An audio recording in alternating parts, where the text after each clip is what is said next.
communication skills and a sense of initiative.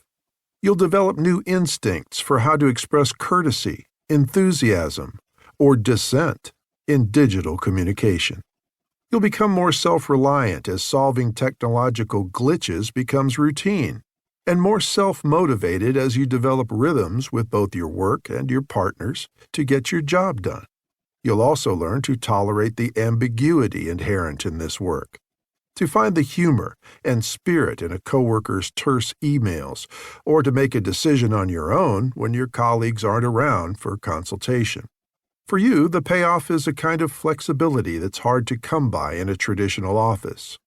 Virtual collaboration gives you more control over your day-to-day experience and frees you to do work in the time, place, and manner that best suits your needs. And flexibility for you can actually mean a closer working relationship with each of your colleagues, whether they're a one-time collaborator in another city or a regular coworker who sits next to you in the office 4 days out of 5.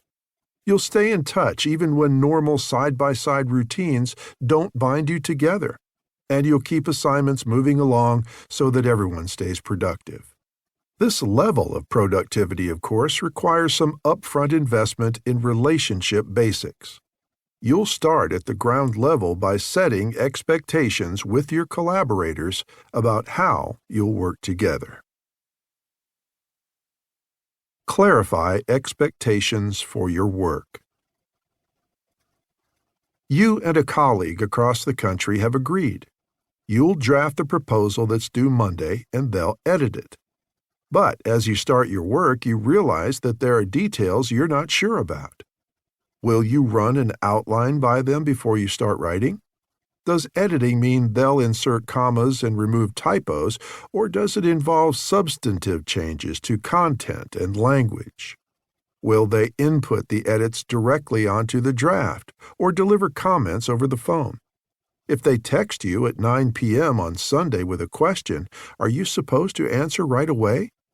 Most of these questions are easily reconciled if you're working in close proximity.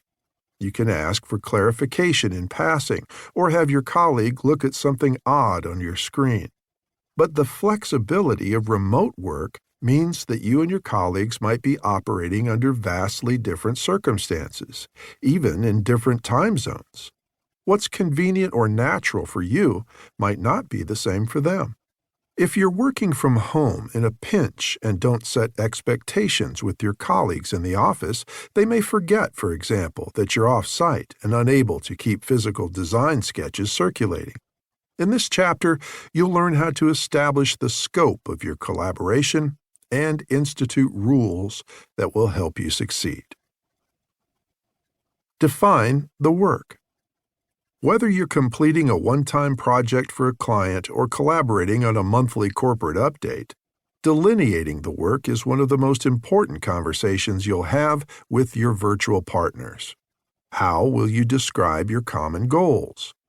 What milestones will you set for the work?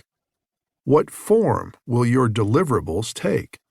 Getting alignment on these questions smooths the way for your work together and makes all of you mutually responsible. Start by initiating a discussion with your colleagues with the explicit goal of talking about how you'll collaborate effectively.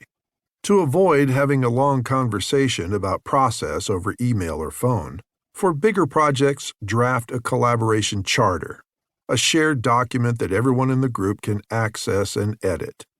See the sidebar Virtual Collaboration Charter. Ask the person leading the project to circulate this template. Or if there's no designated leader or the work is ongoing and not related to a singular project, create your own template and invite others to edit it.